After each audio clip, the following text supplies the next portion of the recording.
Yeah, I'm Sue Crawford and I'm at Brumbies Rugby. My primary role is to look after the personal and career development program there. It's a fairly complex role, but the main thing is one-to-one contact with the players to talk about their careers and their work and their study interests. And yes, I work individually with them, and I work with them for the entire time they're at the Brumbies or when they might move overseas.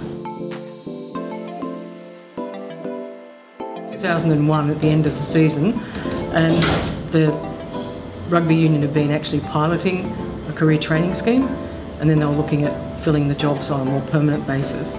And so the position was advertised, I was interviewed, and I think the combination of my public service background, my tertiary education, my interest in psychology and anthropology and education, and just a general interest in sport made me a good candidate for the job. I didn't realise when I came in November that we were the champions, and I just assumed that in the following 2 years we did so well that was just what teams did. And the major thing was winning the 2004 championship. Certainly consolidated my understanding of what it is to actually win Super Rugby championship.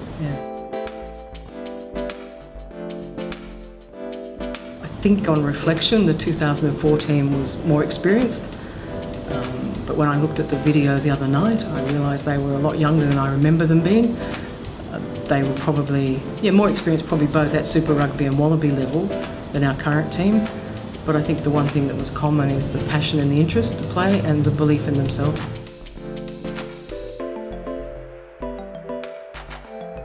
I think there's some significant changes under Jake being head coach at Brumbies Rugby. One of the key things I've noticed is the relaxed atmosphere of the players in terms of the structure of the day, the way in which he's built in nutrition, strength and conditioning, and also the relaxation. My personal experience is the players are they're more relaxed during the entire part of the day. For the work that I do, they're a lot easier to engage both at any time of the day. Their day is highly structured, but they're in a sense less available in time but more available in terms of their energy and their willingness. Yeah, I think a playing career can be long these days, and it's too long to put off to start your other career. I think the great thing about our coaches is they realise that the earlier you start having something alternative to rugby, the more you probably appreciate what you've got with rugby, as well as having a start on your future career. It can take 3 years to finish a full-time degree. It might take a player 7 or 8, but if they're playing for 10 or 12 years, they can complete a lot of study in that time.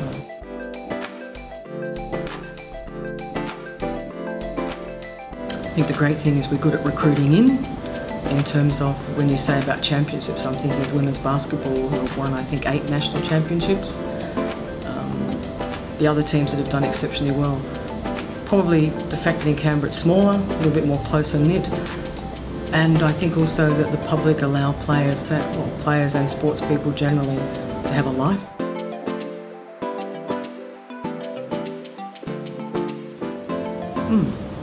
Lots of things that are rewarding. Probably the most rewarding is the chance to work with players over a long period of time, in terms of it's not just a short one, it's not a short hit for 1 year, it's actually a long, over the course of probably 3 or 4 years.